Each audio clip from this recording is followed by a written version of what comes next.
नमस्कार साथियों, the untold किस्से में आपका स्वागत है।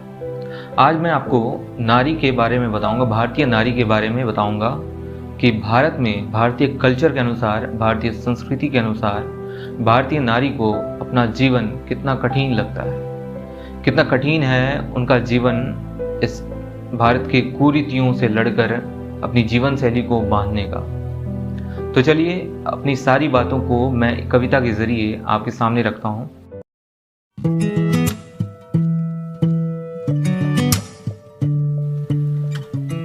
तो नारी, the darker sides of Indian women. गाथा नारी का कहता इतिहास है कि भारतीय नारी हैं संकुचित समाज की मारी। सती प्रथा से लेकर गर्भपात तक, शादी से लेकर तलाक तक। यानी कि हम जानते हैं कि जो गाथा है, कहानी है नारी की, वो सदियों से चली आ रही है और भारतीय नारी संकुचित समाज की मारी है, यानी कि नैरो माइंडेड इंडियन सोसाइटी से पीड़ित है। चाहे वो सती प्रथा हो या गर्भपात हो, शादी हो या तलाक हो। असीम भवसागर को तरती, रगों में हिम्मत भरती, मन की व्यथा को मन में दबाकर यूं ही संघर्ष करती हमारी भारतीय नारी। पुत्र प्राप्ति को रत्न की संज्ञा, पुत्री प्राप्ति अभिशाप, फिर गर्भ की पीड़ा सहती, हारे दुखियारी हमारी भारतीय नारी। मैंने कुछ ही दिन पहले फेसबुक में एक पोस्ट देखा था जिसमें एक लड़के ने उसके पुत्र प्राप्ति के होने पर उसने लिखा था, मुझे पुत्र रत्न की प्राप्ति हुई है। क्यों भाई, पुत्र एक रत्न है और पुत्री अभिशाप, ये गलत अवधारणा है जो अभी तक हमारे समाज में जीवित है। ये सही नहीं है। अब शब्दों के नित जहर है पीती, यौन शोषण का शिकार है बनती, न जाने कितने दुष्कर्म सहती, हारे लाचारी हमारी भारतीय नारी। चार दीवारों में पाबंद होकर, अपनी आकांक्षाओं का गला घोंटकर यूं नारीत्व का कर्ज चुकाती हमारी भारतीय नारी।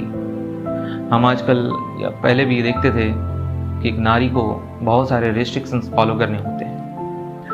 एक नारी को उसके घर परिवार में लोग कहते हैं कि तुम बाहर मत जाओ उच्च शिक्षा के लिए या कुछ अच्छे कल्चरल एक्टिविटीज़ को सीखने के लिए। उन्हें बाहर जाने में पाबंदियों का सामना करना पड़ता है, जबकि ये चीज़ पुरुष वर्ग के लिए नहीं, हम लड़कों के लिए नहीं है। उन्हें भरपूर छूट दी जाती है, लेकिन नारी को उसके नारीत्व का कर्ज चुकाना पड़ता है। ये अभी भी जारी है कहीं ना कहीं और ये सही नहीं है।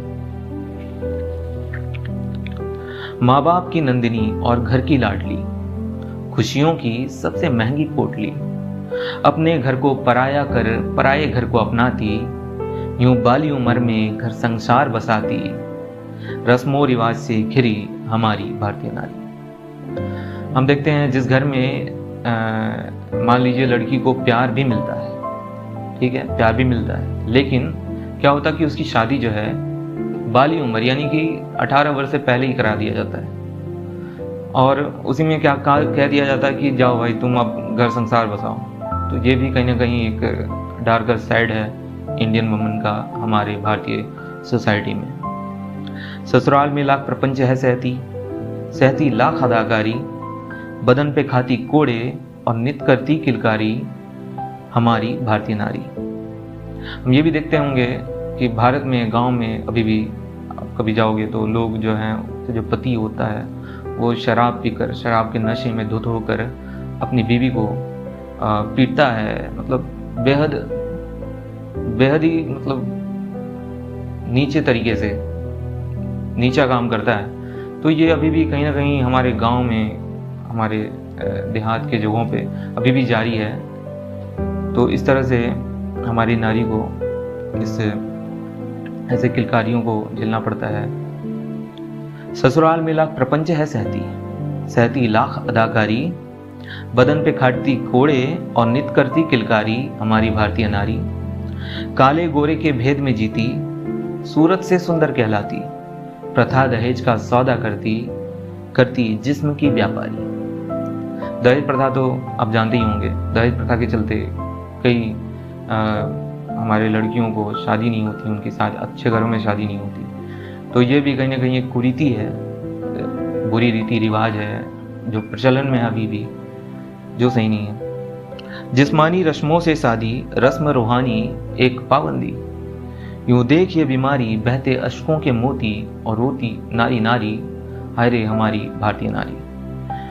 तो